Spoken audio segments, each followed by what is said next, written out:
Chapter 33. So I started for town in the wagon, and when I was halfway, I see a wagon coming, and sure enough it was Tom Sawyer, and I stopped and waited till he come along.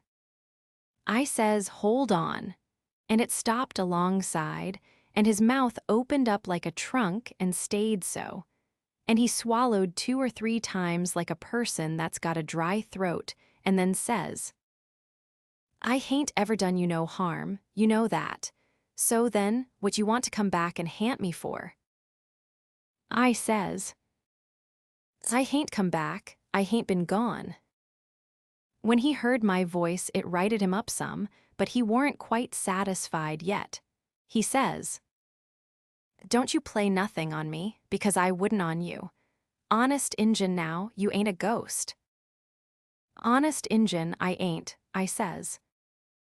"Well, well, that ought to settle it, of course, but I can't somehow seem to understand it no way. Looky here, warn't you ever murdered at all?" "No, I warn't ever murdered at all. I played it on them. You come in here and feel of me if you don't believe me." So he done it, and it satisfied him, and he was that glad to see me again he didn't know what to do. And he wanted to know all about it right off, because it was a grand adventure and mysterious, and so it hit him where he lived.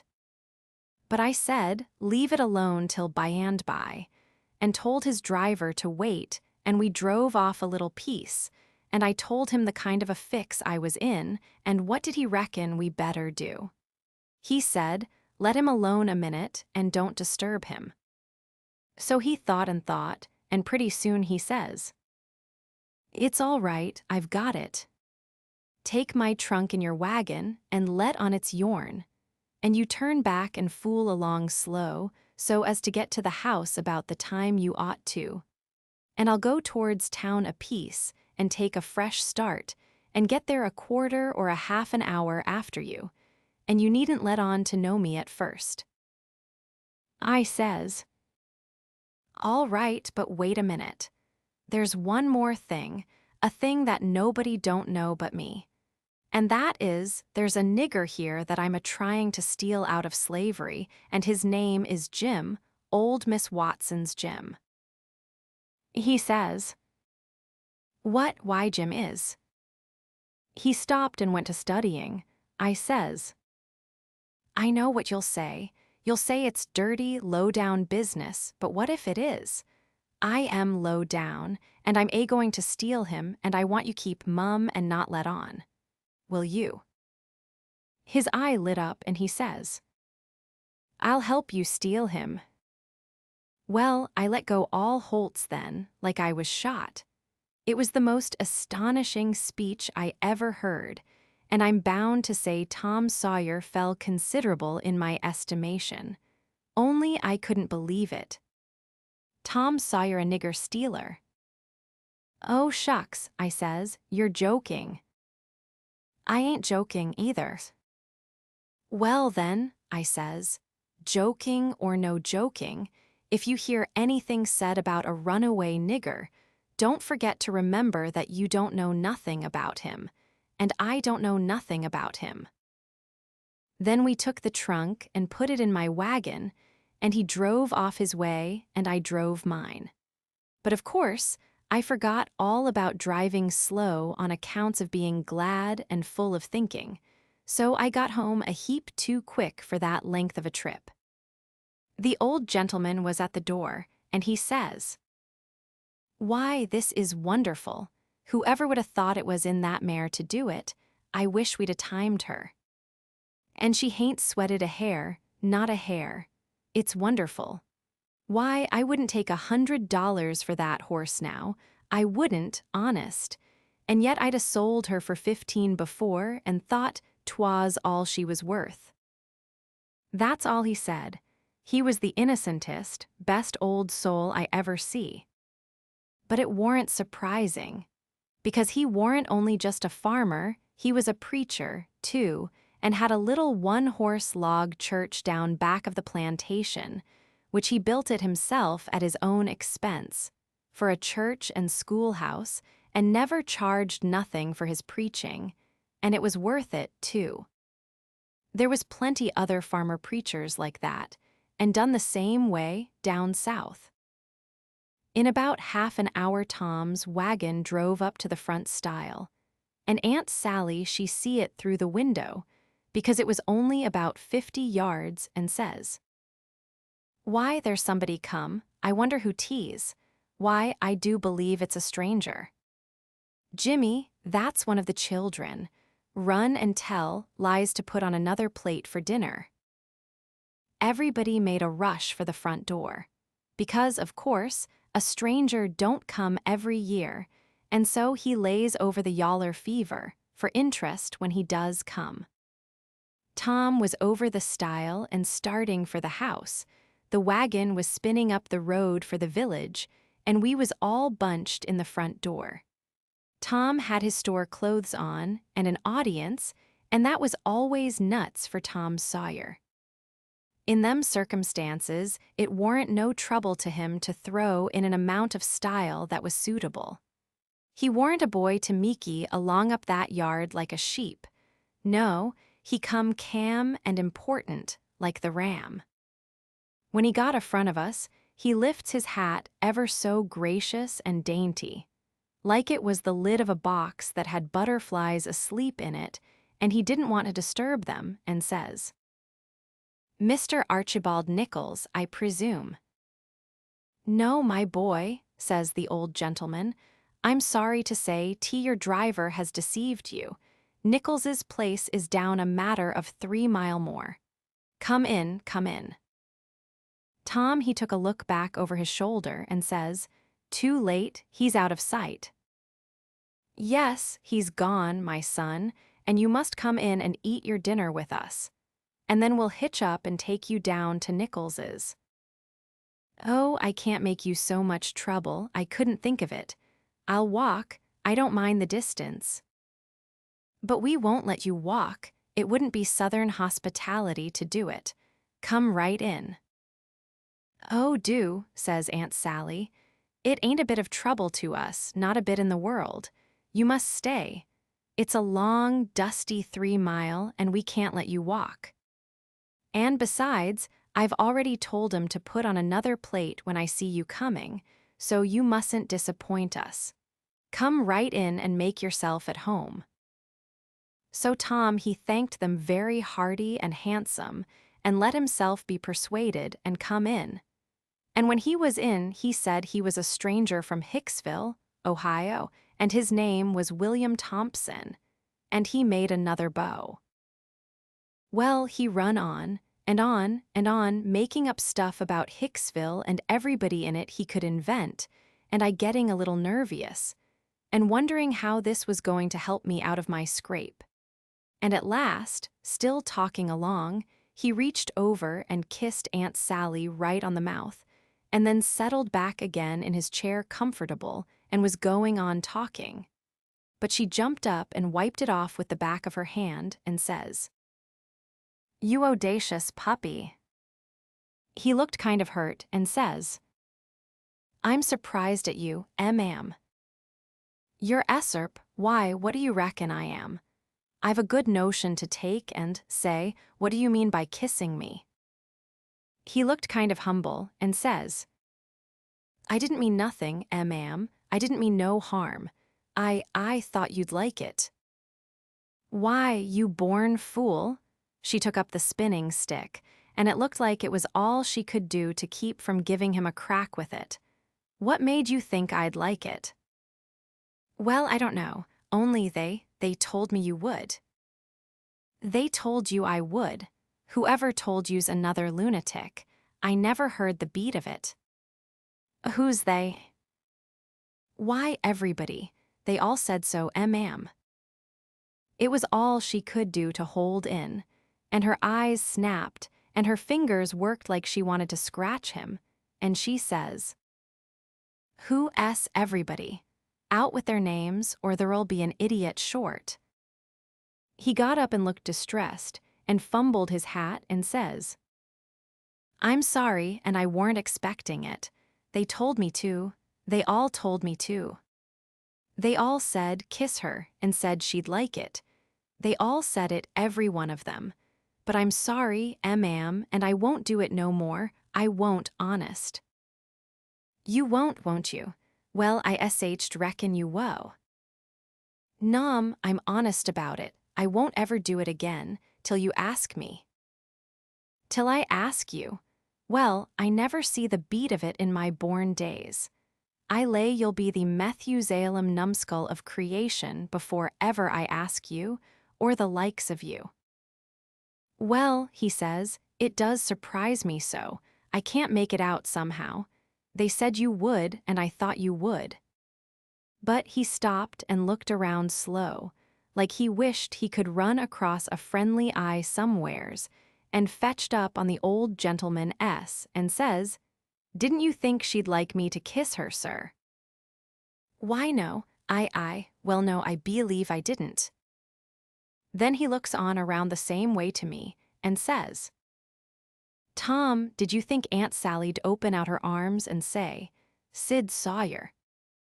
My land, she says, breaking in and jumping for him, you impudent young rascal to fool a body so, and was going to hug him, but he fended her off and says, No, not till you've asked me first. So she didn't lose no time, but asked him, and hugged him and kissed him over and over again, and then turned him over to the old man, and he took what was left. And after they got a little quiet again, she says, Why, dear me, I never see such a surprise. We weren't looking for you at all, but only Tom. Sis never wrote to me about anybody coming but him. It's because it weren't intended for any of us to come but Tom, he says. But I begged and begged, and at the last minute she let me come, too. So, coming down the river, me and Tom thought it would be a first-rate surprise for him to come here to the house first, and for me to by and by tag along and drop in and let on to be a stranger. But it was a mistake, Aunt Sally. This ain't no healthy place for a stranger to come. No, not impudent whelps, Sid. You ought to had your jaws boxed. I hain't been so put out since I don't know when. But I don't care, I don't mind the terms. I'd be willing to stand 1,000 such jokes to have you here. Well, to think of that performance. I don't deny it, I was most putrefied with astonishment when you give me that smack. We had dinner out in that broad open passage betwixt the house and the kitchen, and there was things enough on that table for 7 families, and all hot, too. None of your flabby, tough meat that's laid in a cupboard in a damp cellar all night and tastes like a hunk of old cold cannibal in the morning. Uncle Sila's, he asked a pretty long blessing over it, but it was worth it. And it didn't cool it a bit, neither, the way I've seen them kind of interruptions do lots of times. There was a considerable good deal of talk all the afternoon, and me and Tom was on the lookout all the time. But it warn't no use. They didn't happen to say nothing about any runaway nigger, and we was afraid to try to work up to it. But at supper at night, one of the little boys says, Pa, may Tom and Sid and me go to the show? No, says the old man. I reckon there ain't going to be any, and you couldn't go if there was, because the runaway nigger told Burton and me all about that scandalous show, and Burton said he would tell the people. So I reckon they've drove the audacious loafers out of town before this time. So there it was, but I couldn't help it. Tom and me was to sleep in the same room and bed. So, being tired, we bid good night and went up to bed right after supper, and clumb out of the window and down the lightning rod, and shoved for the town. For I didn't believe anybody was going to give the king and the duke a hint, and so if I didn't hurry up and give them one, they'd get into trouble sure. On the road, Tom, he told me all about how it was reckoned I was murdered, and how Pap disappeared pretty soon, and didn't come back no more, and what a stir there was when Jim run away. And I told Tom all about our royal nonsuch rapscallions, and as much of the raft voyage as I had time to. And as we struck into the town and up through the middle of it, it was as much as half after 8. Then, here comes a raging rush of people with torches, and an awful whooping and yelling, and banging tin pans and blowing horns. And we jumped to one side to let them go by. And as they went by, I see they had the king and the duke astraddle of a rail. That is, I knowed it was the king and the duke, though they was all over tar and feathers, and didn't look like nothing in the world that was human, just looked like a couple of monstrous big soldier plumes. Well, it made me sick to see it, and I was sorry for them poor pitiful rascals. It seemed like I couldn't ever feel any hardness against them any more in the world. It was a dreadful thing to see. Human beings can be awful cruel to one another. We see we was too late, couldn't do no good.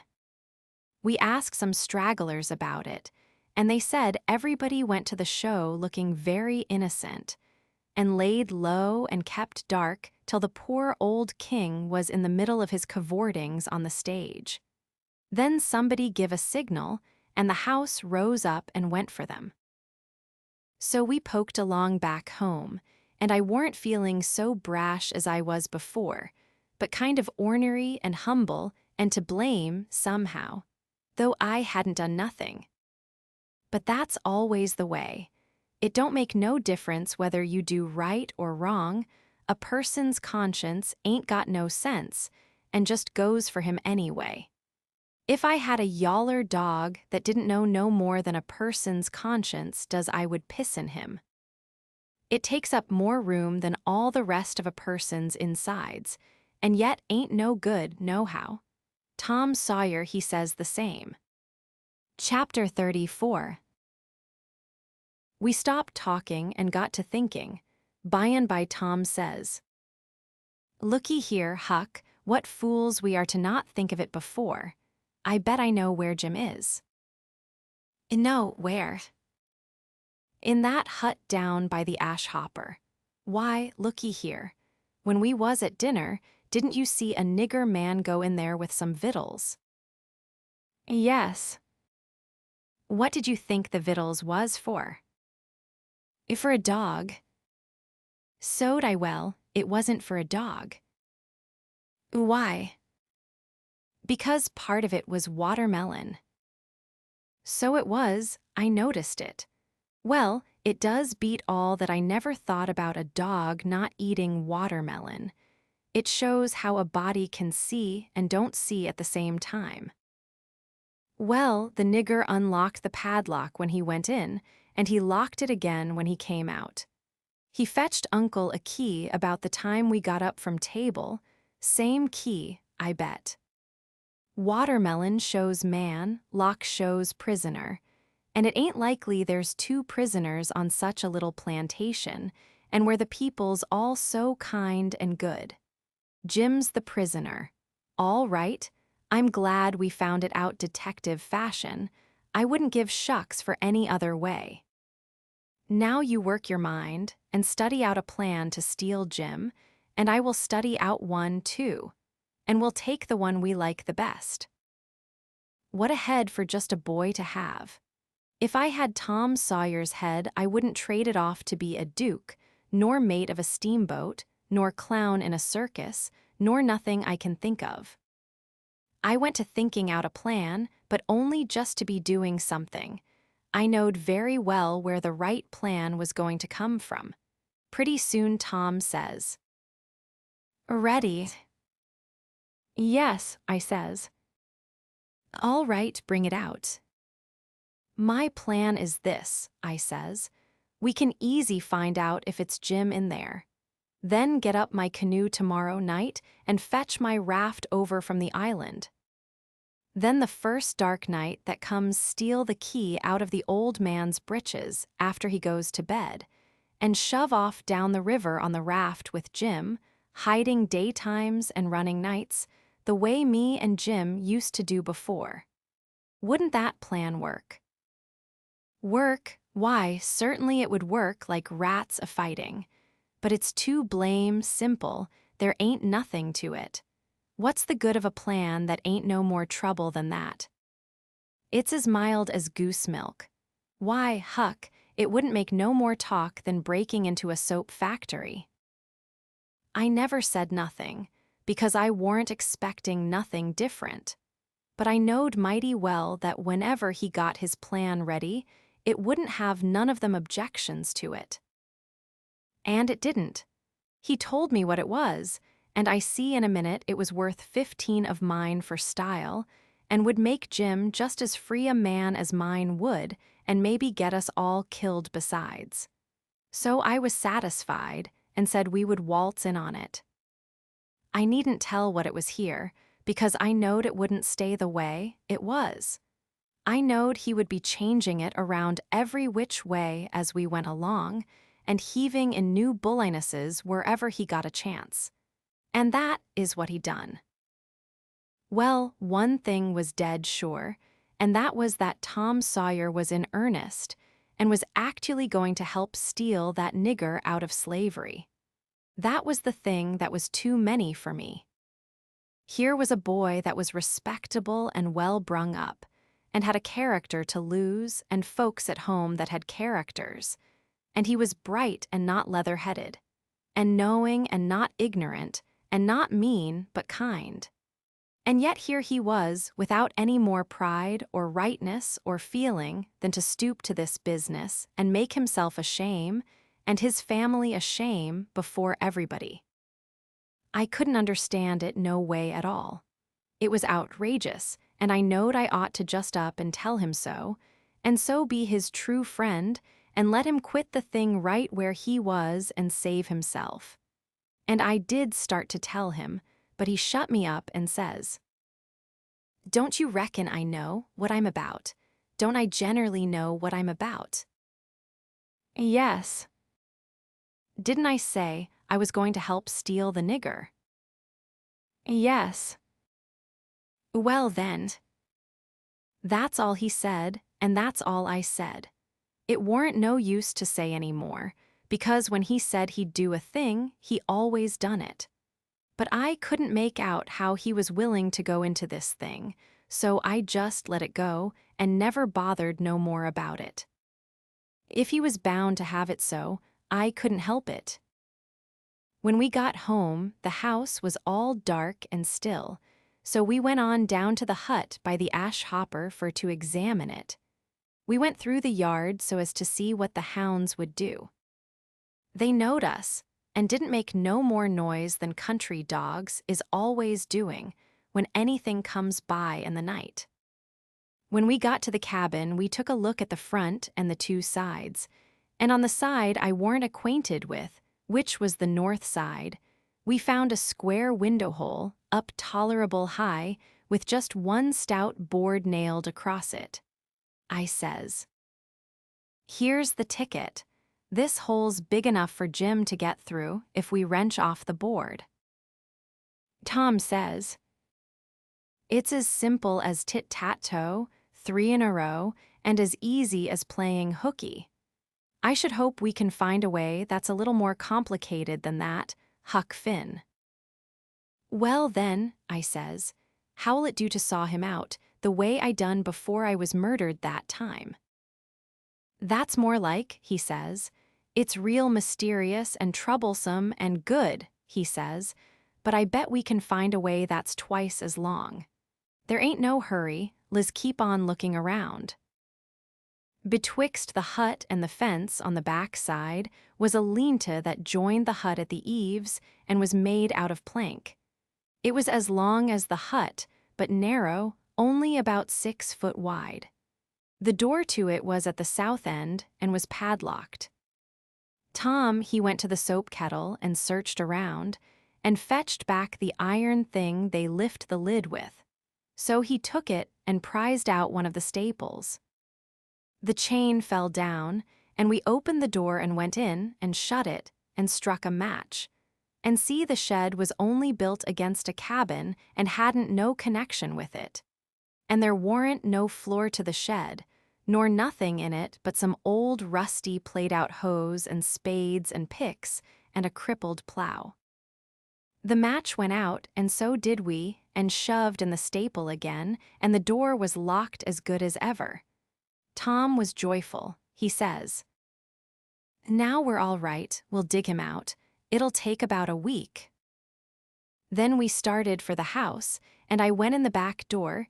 You only have to pull a buckskin latch string. They don't fasten the doors. But that warn't romantical enough for Tom Sawyer. No way would do him, but he must climb up the lightning rod. But after he got up halfway about 3 times, and missed fire and fell every time, and the last time most busted his brains out, he thought he'd got to give it up.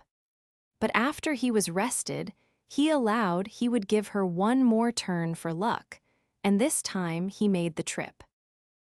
In the morning, we was up at break of day, and down to the nigger cabins to pet the dogs and make friends with the nigger that fed Jim, if it was Jim that was being fed. The niggers was just getting through breakfast and starting for the fields, and Jim's nigger was piling up a tin pan with bread and meat and things, and whilst the others was leaving, the key come from the house. This nigger had a good-natured, chuckle-headed face, and his wool was all tied up in little bunches with thread. That was to keep witches off.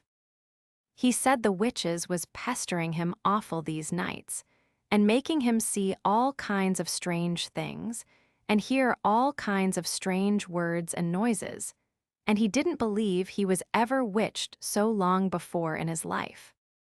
He got so worked up, and got to running on so about his troubles, he forgot all about what he'd been a-going to do. So Tom says, "What's the victuals for? Going to feed the dogs?" The nigger kind of smiled around gradually over his face, like when you heave a brickbat in a mud puddle, and he says, "Yes, Mars Sid, a dog. Curris dog, too. Does you want to go and look at I am?" "Yes." I hunch Tom and whispers, "You going, right here in the daybreak. That warn't the plan." "No, it warn't, but it's the plan now." So, drat him, we went along, but I didn't like it much. When we got in, we couldn't hardly see anything, it was so dark, but Jim was there, sure enough, and could see us, and he sings out, "Why, Huck and good lan, ain't dat Mistu Tom?" I just knowed how it would be, I just expected it. I didn't know nothing to do, and if I had I couldn't 'a' done it, because that nigger busted in and says, "Why, de gracious sakes, do he know you gentlemen?" We could see pretty well now. Tom, he looked at the nigger, steady and kind of wondering, and says, "Does who know us?" "Why, dis your runaway nigger." "I don't reckon he does, but what put that into your head?" "What put it dar? Didn't he dis minute sing out like he knowed you?" Tom says, in a puzzled-up kind of way, "Well, that's mighty curious. Who sung out? When did he sing out? What did he sing out?" And turns to me perfectly calm and says, "Did you hear anybody sing out?" Of course, there warn't nothing to be said but the one thing, so I says, "No, I ain't heard nobody say nothing."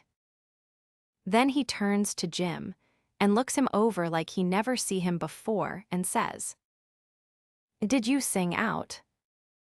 "No, saw," says Jim. "I hain't said nothing, saw." "Not a word." "No, saw, I hain't said a word." "Did you ever see us before?" "No, saw, not as I knows on." So Tom turns to the nigger, which was looking wild and distressed, and says, kind of severe, "What do you reckon's the matter with you, anyway?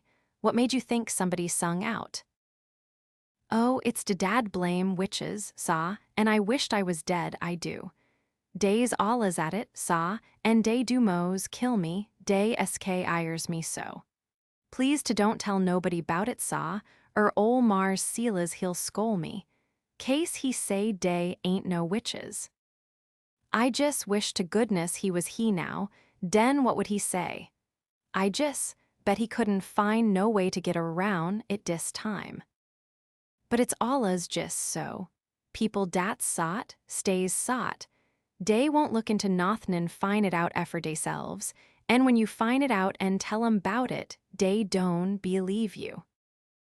Tom give him a dime and said we wouldn't tell nobody, and told him to buy some more thread to tie up his wool with, and then looks at Jim and says, I wonder if Uncle Silas is going to hang this nigger. If I was to catch a nigger that was ungrateful enough to run away, I wouldn't give him up, I'd hang him. And whilst the nigger stepped to the door to look at the dime and bite it to see if it was good, he whispers to Jim and says, Don't ever let on to know us, and if you hear any digging going on nights, it's us. We're going to set you free. Jim only had time to grab us by the hand and squeeze it. Then the nigger come back, and we said we'd come again sometime if the nigger wanted us to. And he said he would, more particular if it was dark, because the witches went for him mostly in the dark, and it was good to have folks around then.